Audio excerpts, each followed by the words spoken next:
Pour moi, faire une exposition, c'était surtout, je pose mes affiches et les gens, ils regardent. Maintenant, dès que je veux voir une exposition, je vais la voir d'une autre façon, parce que je vais me dire, ah, pourquoi est-ce qu'ils l'ont mis comme ça maintenant? Pourquoi ça a été mis dans cet ordre-là? On va penser aussi à comment ils ont fait pour faire ça. Ouais. Le temps que ça a dû prendre. Parce que ça nous a pris du temps, en fait.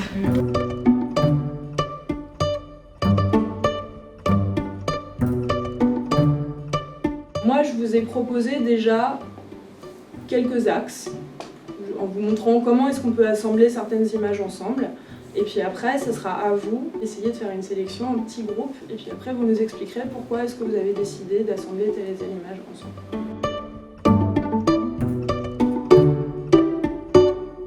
Nous accueillons cette année le projet du Festival d'automne et particulièrement l'exposition itinérante qui rentre dans le cadre en fait, du programme de première spécialité sur la question de l'exposition.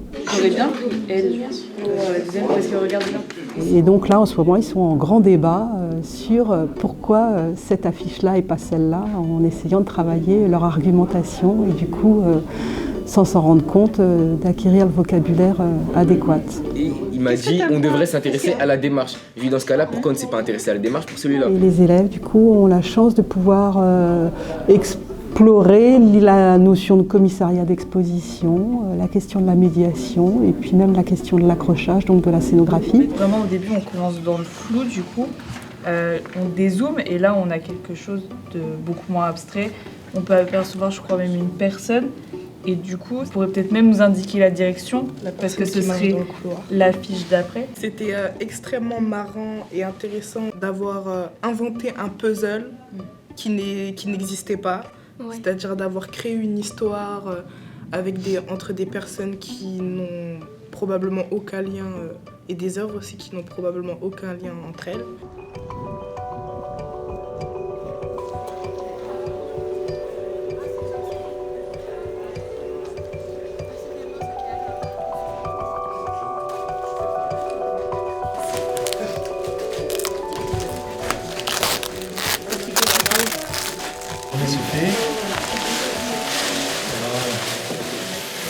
Et là, vous pouvez enlever le papier de soie, vous le pliez. Aujourd'hui, on a fait l'accrochage de 7 affiches du Festival d'automne. C'est l'idée vraiment de faire travailler les élèves sous un accrochage classique, c'est-à-dire du début jusqu'au moment où on voit finalement les affiches ou les tableaux accrochés au mur. L'accrochage, c'est le moment où on va chercher vraiment à valoriser les œuvres, c'est-à-dire comment elles peuvent dialoguer, de comprendre la différence en fait des formats, des couleurs, comment ça interagit, aussi d'éléments aussi narratifs.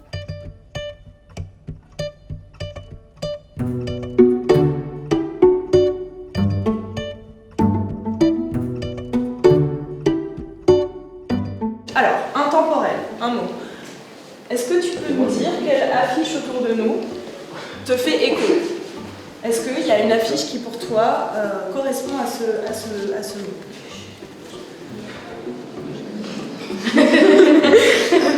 D'accord, je choisirais. Donc aujourd'hui, on a essayé de réfléchir plutôt à la question de la médiation. Donc comment parler de cette exposition, à qui. On a discuté un petit peu ensemble des affiches avec un petit jeu que j'ai mis en place qui consiste à faire piocher au public des petits mots. Et ensuite, on s'est pris une bonne demi-heure pour que les élèves puissent réfléchir à des propositions de médiation.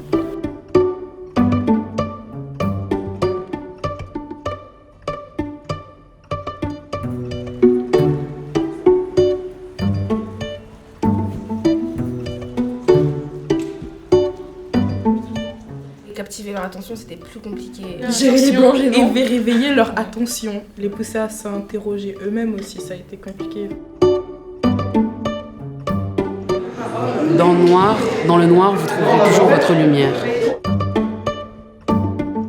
Alors, vous avez tous des bouts de papier. Alors, en fait, je vais vous demander là de penser directement à, je sais pas, noter un mot à quoi ça vous fait penser toutes ces affiches.